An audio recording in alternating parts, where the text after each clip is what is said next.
कहानी की शुरुआत साल 1944 से होती है। उस समय वर्ल्ड वॉर 2 चल रहा होता है, जहां चारों तरफ गोलियों की आवाजें गूंज रही थी। यहाँ पर हम पैसिफिक ओशन में एलिसन नाम के एक अमेरिकी मरीन कप्तान को देखते हैं। दरअसल उसके ग्रुप पर जापानी सैनिकों ने हमला कर दिया था, जिससे एलिसन किसी तरह बचकर एक रबर राफ्ट तक पहुंचता है और कई दिनों तक समुद्र में भटकता रहता है। एलिसन अकेले ही आगे बढ़ रहा होता है, तभी उसे एक आइलैंड नजर आता है। ये देखकर वो जल्दी से अपने राफ्ट से आइलैंड की तरफ बढ़ता है और किनारे तक पहुंचकर राफ्ट को साइड में रखकर मदद की तलाश में इधर उधर देखने लगता है। लेकिन उसे वहाँ सिर्फ पेड़ पौधे और चट्टानें ही दिखाई देती हैं। तभी उसकी नजर एक चर्च पर पड़ती है। एलिसन जब वहाँ जाता है तो उसे चर्च के अंदर से निकलती हुई एक कैथोलिक नन दिखाई देती है, जिसका नाम एंजेला है। एंजेला एलिसन को देखकर डर जाती है, पर एलिसन कहता है, डरो मत, मैं अमेरिकन हूँ, तुम्हें मुझसे कोई खतरा नहीं है। वो एंजेला से पूछता है, यहाँ कितने लोग रहते हैं? इस पर वो कहती है, मैं यहाँ अकेली रहती हूँ। ये सुनकर एलिसन को यकीन नहीं होता। एंजेला एलिसन को अपने ठिकाने पर ले जाती है और उसे खाना देती है।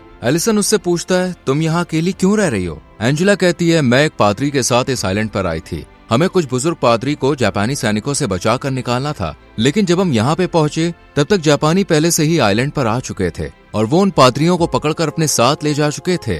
जंग का माहौल देखकर हमने तय किया कि कुछ दिनों तक हम यहीं छुपे रहेंगे। लेकिन कुछ दिन के बाद जिस पादरी के साथ में आई थी उसकी तबीयत बिगड़ गई और उनका निधन हो गया। तब से मैं यहाँ पर अकेली रह रही हूँ। मेरे लोगों को लगा कि जापानी सैनिकों ने भी मुझे पकड़ लिया है, इसलिए कोई मुझे बचाने नहीं आया। एलिसन भी उसे अपनी कहानी बताता है। वो कहता है कि मैं मरीन हूँ, हमारे ग्रुप पर जापानी सैनिकों ने हमला कर दिया था और मैं अपनी जान बचाकर किसी तरह यहाँ तक पहुँचा हूँ। इसके बाद एलिसन थोड़ी देर आराम करता है। जब वो उठता है तब देखता है कि एंजेला मोमबत्ती जलाकर भगवान से प्रार्थना कर रही है और ईश्वर से मार्गदर्शन मांग रही है। फिर दोनों बाहर खाने की तलाश में निकलते हैं। एलिसन पेड़ पर चढ़कर नारियल और फल तोड़ता है और एंजेला को नीचे देता है, लेकिन एलिसन को प्रोटीन के लिए कुछ और खाने के लिए चाहिए होता है। तभी उसे समुद्र में एक टर्टल दिखाई देता है। ये देखकर वो रस्सी और लकड़ी लेकर राफ्ट में बैठता है। एंजेला भी उसके साथ बैठती है और दोनों टर्टल की ओर बढ़ते हैं। पर एलिसन के लिए टर्टल को पकड़ना इतना आसान नहीं होता। वो इस कोशिश में समुद्र में गिर जाता है,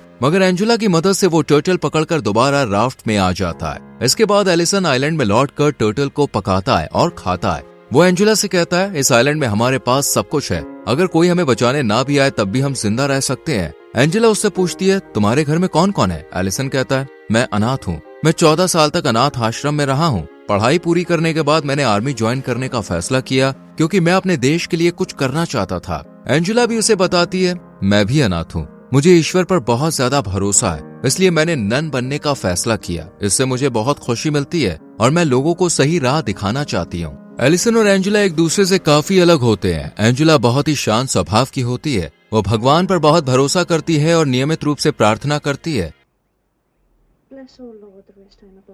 जबकि एलिसन भगवान पर इतना विश्वास नहीं करता और थोड़ा सख्त मिजाज का होता है। अगले दिन एलिसन और एंजेला को आसमान में जापानी लड़ाकू विमान दिखाई देता है। ये देखकर एलिसन एंजेला को लेकर छुप जाता है, क्योंकि अगर उन्हें देख लिया गया तो दोनों की जान जा सकती थी। एलिसन एंजेला से कहता है, हमें कुछ दिनों तक छुपकर रहना चाहिए। मैंने एक गुफा देखी है, वहाँ पर रहना ठीक रहेगा। एंजेला को भी ये सही लगता है, इसलिए वो एलिसन के साथ गुफा में चली जाती है और दोनों पूरा दिन वहीं रहते हैं। अगली सुबह उन्हें बम की तेज आवाज सुनाई देती है। एलिसन गुफा से बाहर झांक कर देखता है तो उसे दिखता है कि जापानी विमान आइलैंड पर भयंकर बमबारी कर रहा है। ये देखकर एंजेला बहुत डर जाती है और प्रार्थना करने लगती है। एलिसन उसे हिम्मत देता है और शांत करता है। कुछ देर बाद जब विमान वहां से चले जाते हैं तब दोनों गुफा से बाहर आते हैं। वो देखते हैं कि चारों ओर तबाही का मंजर है। उनका घर और चर्च भी पूरी तरह से नष्ट हो चुका होता है। तभी जापानी सैनिकों की एक टुकड़ी मौसम विज्ञान शिविर स्थापित करने के लिए आइलैंड पर आती है और जिस राफ्ट से एलिसन यहाँ आया था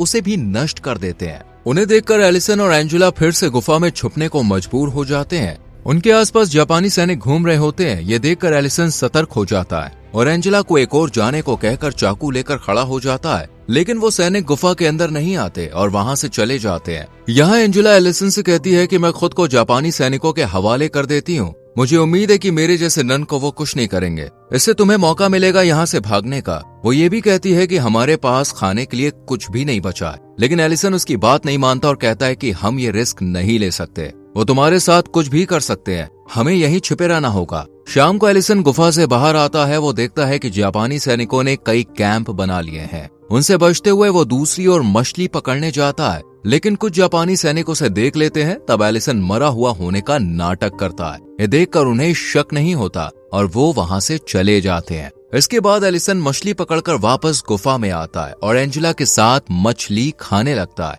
लेकिन एंजेला ने नन बनने के बाद मछली खाना छोड़ दिया होता है, मगर यहाँ खाने के लिए और कुछ भी नहीं होता, इसलिए उसे मजबूरी में मछली खानी पड़ती है। कच्ची मछली उससे नहीं पचती और वो उल्टी कर देती है। फिर एंजेला बिना कुछ खाए सोने चली जाती है। कुछ देर बाद जब एंजेला सो रही होती है तब एलिसन चुपके से गुफा से बाहर आता है और जापानी सैनिकों की गतिविधियों पर नजर रखने लगता है। वो अपने चेहरे को काला कर लेता है ताकि कोई उसे सही से देख ना सके। जब उसे मौका मिलता है तब वो चुपचाप उनके कैंप में घुस जाता है और खाने का सामान एक बैग में भरने लगता है। तभी एक सैनिक वहां आ जाता है, जिससे एलिसन को वहीं छुपकर खामोश रहना पड़ता है।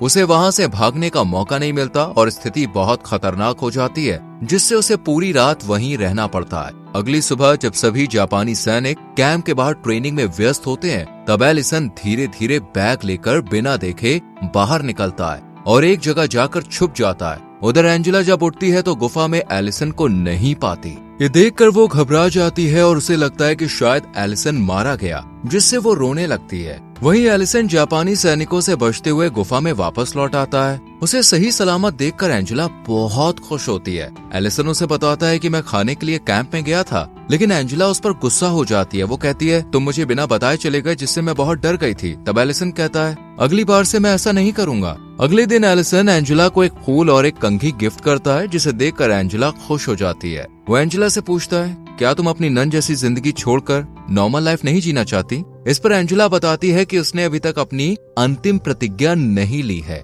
और नन बनने के लिए 5 साल का समय दिया जाता है, ताकि कोई भी सही निर्णय ले सके, और वो अभी भी उस फैसले पर पूरी तरह अडिग नहीं है। दरअसल एलिसन को एंजेला पसंद आने लगी है, इसलिए वो नहीं चाहता कि वो पूरी तरह से नन बन जाए। तभी उन्हें बाहर से आवाजें सुनाई देती हैं और वो देखते हैं कि जापानी सैनिक द्वीप छोड़कर जा रहे हैं, जिससे दोनों को बहुत खुशी होती है। जापानी कैंप में छोड़े गए सामान से अब उन्हें खाने पीने की दिक्कत नहीं रह जाती। इसके बाद एलिसन एंजेला को बताता है कि वो बचपन से बहुत अकेला रहा है। उसने कई मुश्किलें झेली हैं, लेकिन अब वो उसके साथ खुश रहना चाहता है और कहता है कि मैं तुमसे प्यार करने लगा हूँ, इसलिए मैं चाहता हूँ कि तुम अपना नन बनने का इरादा बदल लो और युद्ध खत्म होने के बाद मुझसे शादी कर लो। ये सुनकर एंजेला चौंक जाती है और कहती है कि उसने खुद को ईश्वर को समर्पित किया है और वो अपने ईश्वर को धोखा देकर किसी और के साथ नहीं रह सकती। ये सुनकर एलिसन को बहुत दुख होता है, पर वो उससे कहता है, अगर तुम्हें मेरी बातों से ठेस पहुंची हो तो तुम मुझे माफ करना।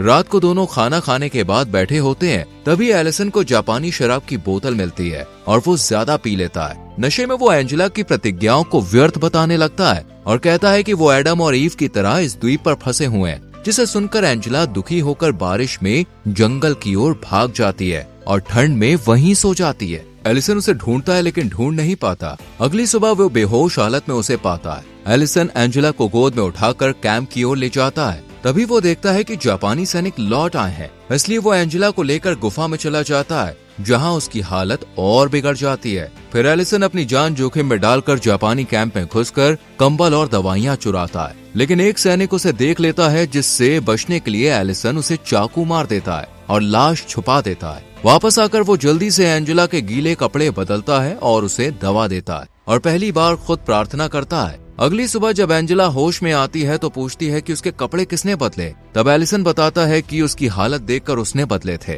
वो फिर माफी मांगता है और कहता है कि कल उसने जो कुछ भी कहा वो नशे में कहा था। एंजेला उसे माफ कर देती है। तभी उन्हें बाहर बम की आवाज सुनाई देती है। एलिसन बाहर जाकर देखता है तो उसे पता चलता है कि आइलैंड में जापानी सैनिकों ने फिर से बमबारी की है, क्योंकि उनके एक सैनिक को एलिसन ने मार दिया। ये बात उन्हें पता चल गई है,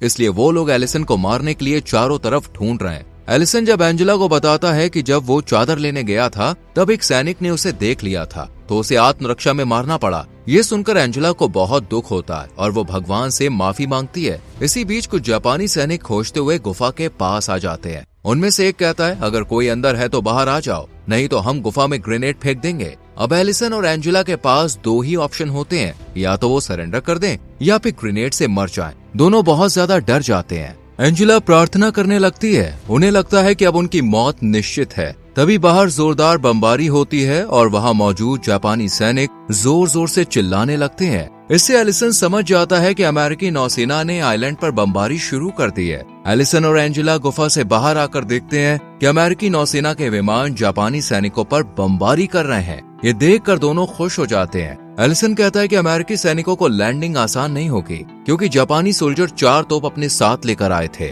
और उनको आइलैंड पर अच्छी तरह बिछा दिया गया है, इसलिए मुझे इन तोपों को निष्क्रिय करना होगा। एलिसन एंजेला से कहता है कि ईश्वर भी यही चाहते हैं कि मैं अमेरिकी सैनिकों की मदद करूं। एंजेला उसे जाने की अनुमति दे देती है। एलिसन गुफा से बाहर निकलता है और देखता है कि ज्यादातर जापानी सैनिक मारे जा चुके हैं। वो खुद को बमों से बचाते हुए दौड़ता है और एक एक करके तोपों को निष्क्रिय करने लगता है। इस दौरान वो बमबारी के कारण घायल हो जाता है, लेकिन वो रुकता नहीं है। किसी तरह वो सभी तोपों को निष्क्रिय कर देता है, जिससे कई अमेरिकी सैनिकों की जान बच जाती है। इसके बाद अमेरिकी नौसेना बमबारी रोक देती है और एंजेला गुफा से बाहर आ जाती है। वो एलिसन को घायल देखकर उसका इलाज करने लगती है। एलिसन एंजेला से कहता है, अब हमारा अलग होने का समय आ गया है और शायद हम फिर कभी ना मिल पाए। ये सुनकर एंजेला कहती है, चाहे मैं तुम्हारे साथ अपनी जिंदगी ना बिता सकूं, लेकिन तुम हमेशा मेरे दिल के करीब रहोगे। इसके बाद अमेरिकी नौसेना आइलैंड पर लैंड करती है और अपना झंडा फहराती है। जब नौसेना का कप्तान एलिसन को जिंदा देखता है तो वो चौंक जाता है, क्योंकि उन्हें लगा था कि वो मारा गया है।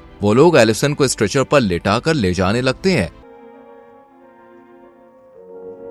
और उसके पीछे एंजेला भी चलती है। एलिसन ने कभी भी एंजेला पर अपने प्यार का दबाव नहीं डाला और उसके नन बनने के फैसले की पूरी इज्जत की। वहीं एंजेला भी एलिसन को समझती है। ये फिल्म हमें सिखाती है कि सच्चा प्यार सिर्फ साथ रहने में नहीं होता, कभी कभी दूर रहकर भी दिल जुड़ जाते हैं। और इसी के साथ फिल्म समाप्त होती है। दोस्तों, अगर आप एलिसन की जगह होते तो क्या आप भी अपने देश के लिए जान जोखिम में डालते? इस पर अपनी राय कमेंट सेक्शन में जरूर दें। वीडियो को यहाँ तक देखने के लिए thank you very much. Video को लाइक और शेयर करके चैनल को सब्सक्राइब करें और बेल आइकॉन प्रेस करें, जिससे आपसे आने वाली वीडियोस मिस ना हो। मिलते हैं अगली वीडियो में। Till then bye bye, take care.